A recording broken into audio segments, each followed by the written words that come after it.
Bon bah c'est parti pour 24 heures, un petit endroit que j'ai repéré en flotte tube hier, assez sympa, assez chalot, avec pas mal d'herbiers sur un plan d'eau où on a pas mal de fond un petit peu tout le long et on a cette zone vraiment sympa. Je la connaissais déjà mais hier il y a quelques carpes que j'ai vues dans les herbiers qui m'ont convaincu de venir passer une nuit ici. J'en ai parlé à Castar et Castar il m'a dit bah vas-y c'est chaud, on est parti. On est là. Du coup nous voilà pour un tout petit 24 heures, même pas 24 heures je pense 20 heures de pêche. On va caler ça proprement, il y a pas mal d'herbiers.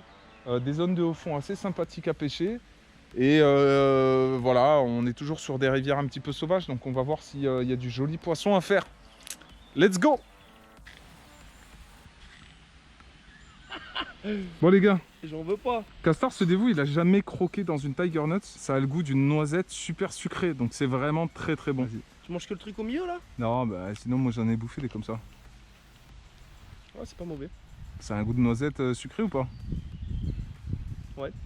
Je pense que c'est ça. C'est pas mauvais. J'avais faim, ça tombe bien. Ouais, bah vas-y si tu veux, il y en a un peu là. Hein. Oh, c'est pour les carpes, c'est à lui ça. Par contre, ce qui se dit sur les tigers, c'est que le bruit des dents pharyngiennes, donc les dents qui sont au fond de la gorge, qu'on voit jamais de la carpe, hein, qui lui permet quand même de faire une prédigestion un peu comme nous avec les dents.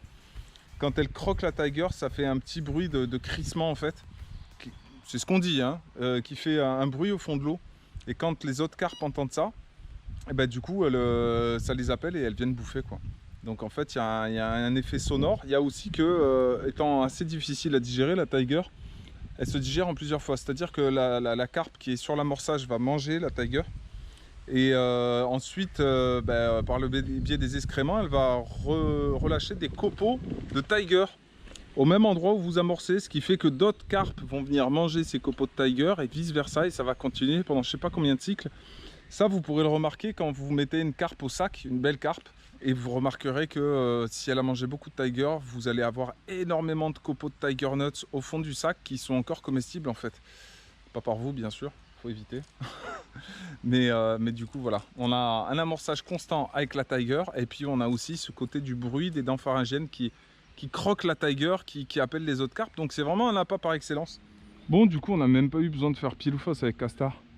Lui il a choisi de pêcher ce côté là. Bon c'est un peu accidenté, il y a pas mal de troncs dans l'eau. Alors vous pourrez aller voir sa vidéo pour avoir sa version de cette petite session.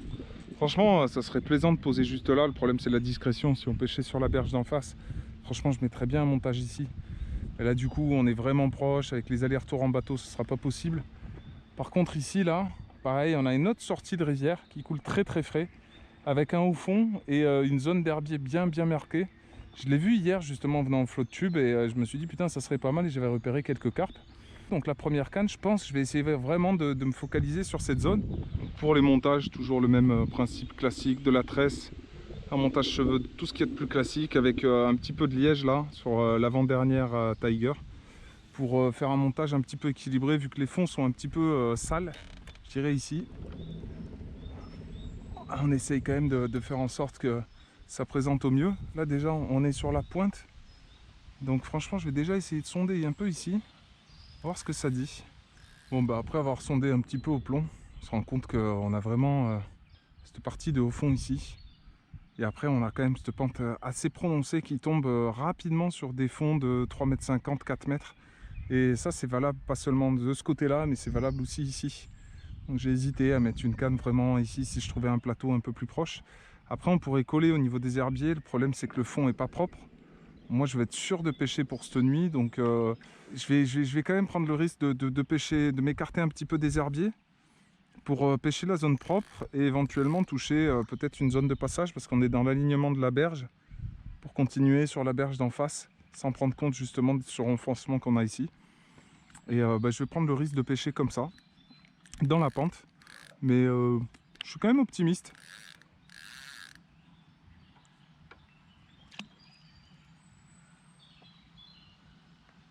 Voilà, ça a l'air propre au fond. Hein. Au niveau de l'amorçage, il y a une précision aussi que je tiens à apporter. Il y en a beaucoup qui le font, hein, bien sûr.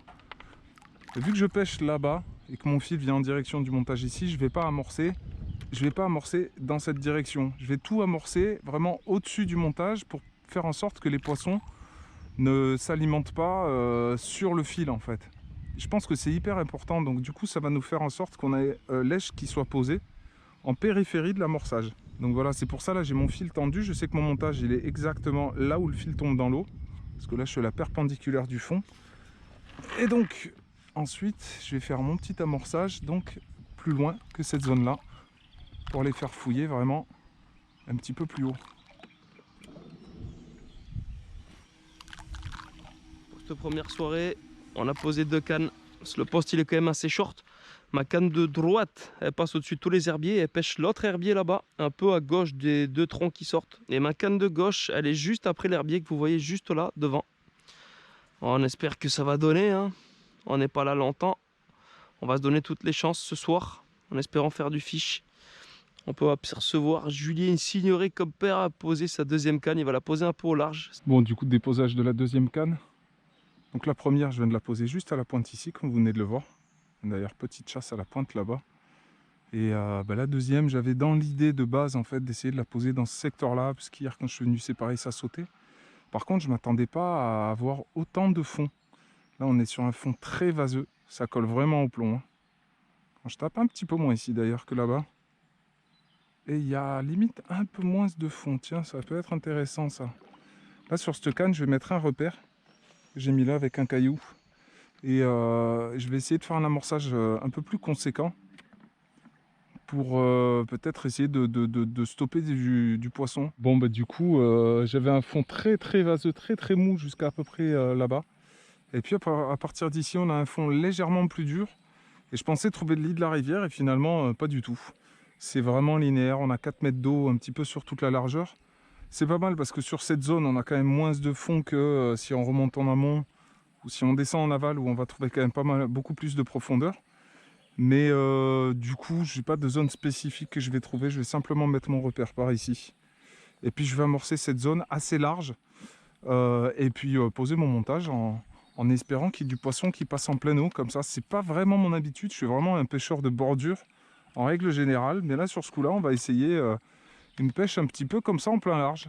Allez, on va voir, on va prendre des carpes pélagiques.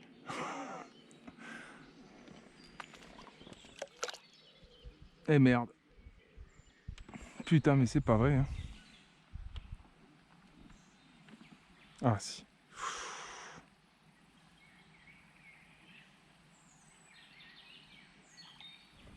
Bah vu que la zone elle est propre un peu partout. D'habitude je pose toujours mon montage avant d'amorcer, mais là je vais amorcer direct. Donc l'idée c'est que dans l'alignement entre Eric et le repère, moi je vais pêcher au moins 5-6 mètres devant le repère.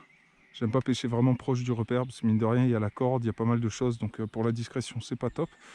Donc je vais me faire une convention avec moi-même sur ces 5-6 mètres devant le repère dans l'alignement. Et je vais amorcer vraiment large sur cette zone-là.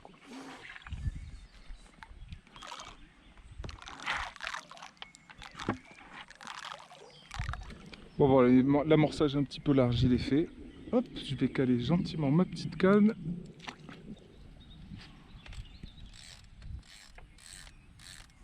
Allez, ça pêche, c'est bon pour cette nuit. Je pense qu'il y aura du passage là-dessus. Je pense que ça va dérouler. Bon ben là on est en live sur Twitch les mecs. On a posé toutes les cannes, on va attaquer un petit feu pour faire un petit barbecue. Signoret nous met une petite installation. Ah ouais, si j'y arrive. Et puis il n'y a plus qu'à attendre un petit bip. Vraiment la merde. On est là que 24 heures, on va vraiment espérer toucher 2-3 poissons minimum. Et du beau, ça serait cool. Ça en traque, mais t'as pas le temps de te permettre.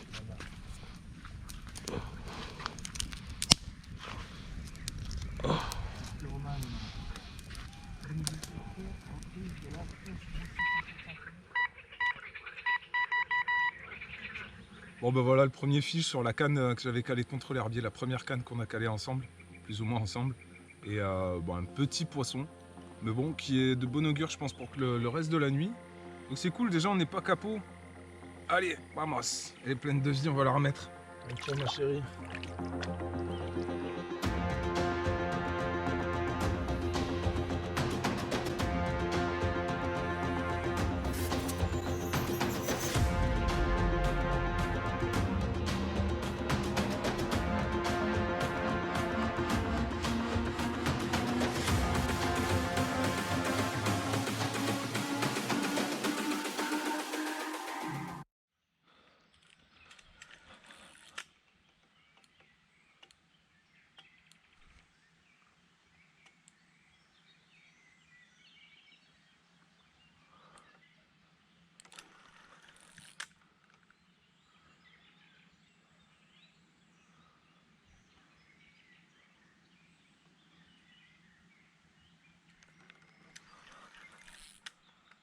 Putain, je pense que ça va être pas mal ça aussi.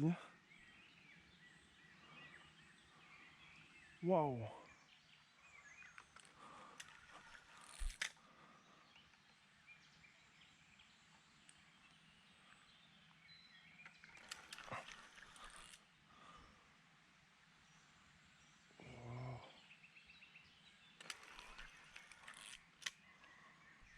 Oh là là, mais c'est encore plus lourd ça. Oh, non. Castar, j'ai un bloc, je crois.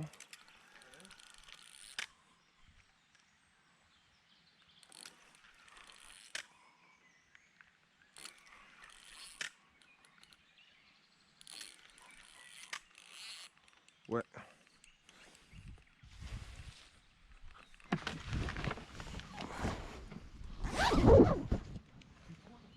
Quand tu pars en bateau, Ah, il part à droite.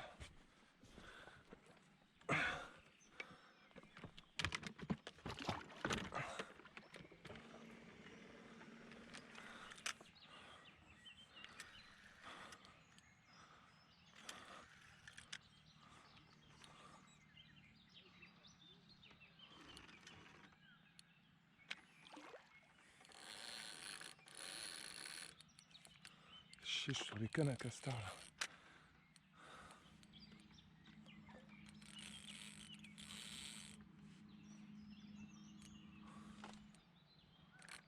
Oh non, on a laissé tanker. Oh non.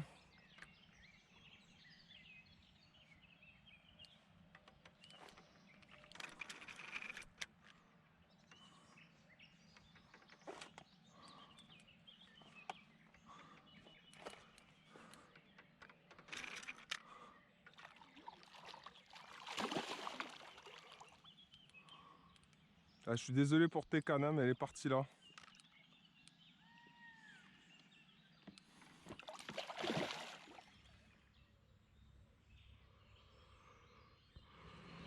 Waouh, le petit réveil qui fait plaisir. Poisson de rivière. 12,5, presque 13. Jolie fiche, franchement.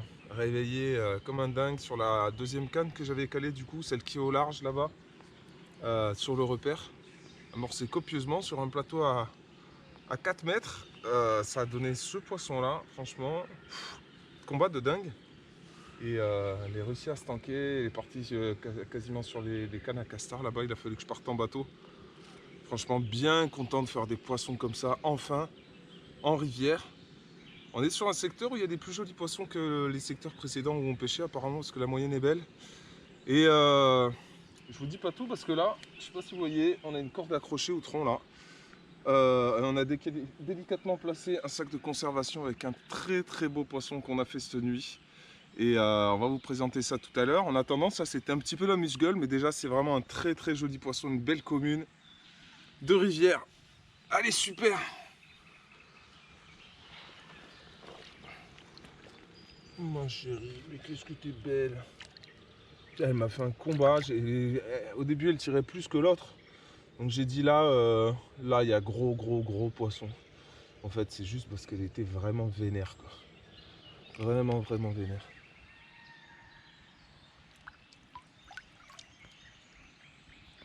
Waouh!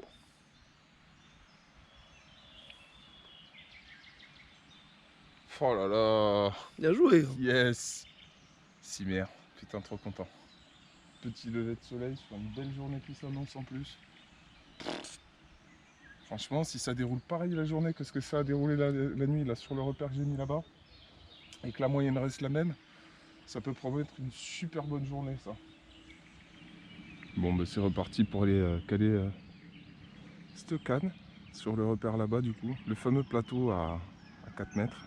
Je pense que je suis vraiment centre du fleuve. C'est très très rare que je pêche comme ça. Vraiment, comme je le disais hier, je pêche beaucoup les bordures.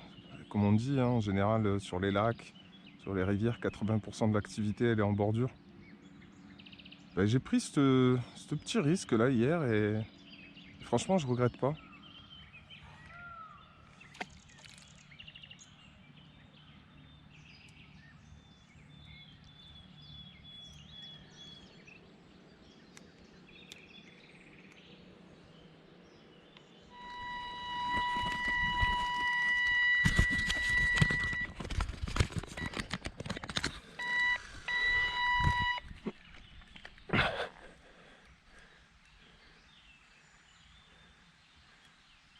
Ouh.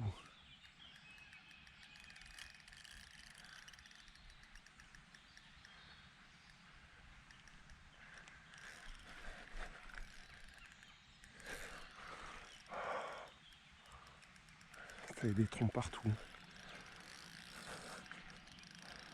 Ah, la coquine, elle a essayé de me la faire à l'envers, hein. Bon ben voilà, poisson sitôt pris, sitôt relâché. Allez, une carpe de quoi? 6 kilos, ouais. Allez ma belle. Yes, c'est cool, même des départs en pleine journée. Allez, ben c'est le 5e départ. 5e poisson. C'est cool, on a du 100% malgré les troncs.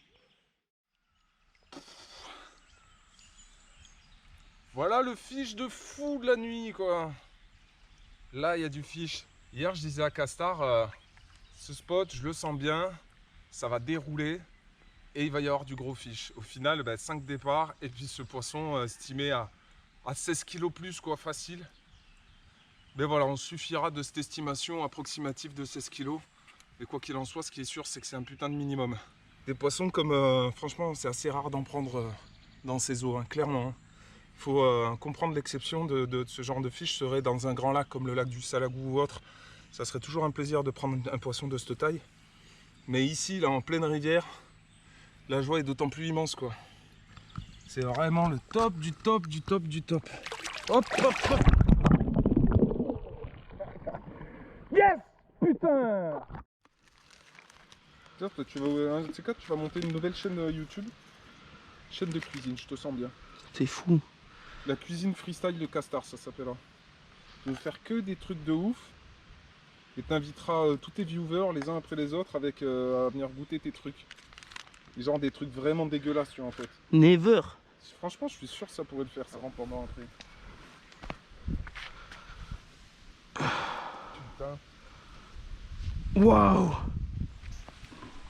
Bon ben voilà les gars, l'orage qui arrive. C'était prévu, normalement 14h il pleuvait, il est presque 15h, on n'a pas reçu une goutte encore, mais on va pas jouer avec le feu, on va plier tout le matos, charger les cannes en dernier. Comme d'habitude, on se donne un maximum d'espoir. J'ai quand même sorti une petite tanche que je vous ai pas montré, parce que bon les tanches ça va, on en a fait assez la dernière fois, on vous en a assez montré. En tout cas un 20 heures de pêche, même pas 20 heures au final, je pense 18 heures à peu près, qui s'est super bien passé, des beaux poissons encore une fois. Franchement, je pense que sur ce spot, on va revenir à même s'acharner un petit peu parce que belle moyenne de poissons pour des poissons de rivière. Soit c'était un coup de chance, soit vraiment on est sur un super spot. Donc ça, on le verra sur les prochaines vidéos quand on reviendra ici. Merci d'avoir regardé jusqu'à la fin. Je vous dis ciao, peace. Avant de partir. Ah putain, casse les couilles l'herbier. Casse les couilles l'herbier.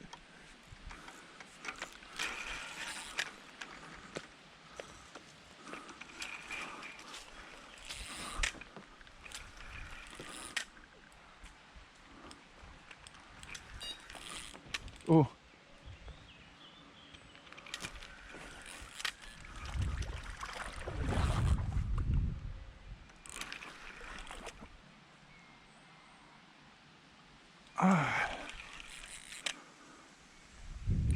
Ah ouais, prends violemment la droite. Hein. Oh putain, ça prend non, c'est bon. 5 kg de carpe, 25 kg d'herbier. Ah, le petit départ avant de partir, putain, c'était prédit. Ça c'est cool, hein. Je l'avais prédit ou pas? Ouais. J'ai dit au moins 10 fois. Elle est petite. Oh, ouais, elle m'a mis une esquive rotative.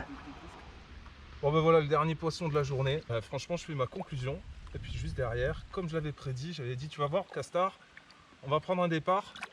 Juste avant de partir, quand on aura plié les affaires, qu'elles seront dans le bateau et on va faire un départ. Et voilà ce petit poisson sur la canne, donc qui est un petit peu au large, au milieu de la rivière, qui m'aura offert au final 3 poissons.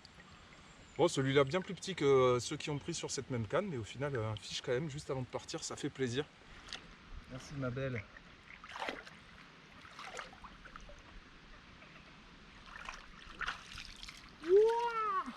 Yes! Putain, c'est bon. Ah oui. La conclusion après, avant le départ. Puis finalement, on fait un départ, du coup, je refais une conclusion. Donc déjà, c'est sûr, la vidéo, il y a 2 conclusions dedans. Puis là, si on refait un fiche, bam. Et puis après, vraie conclusion, dernière, 3 conclusions dans une vidéo, truc de ouf. Sans forcer le truc, quoi. Les gens ils vont kiffer. je sais pas si c'est ça qui va faire qu'ils vont kiffer. Mais...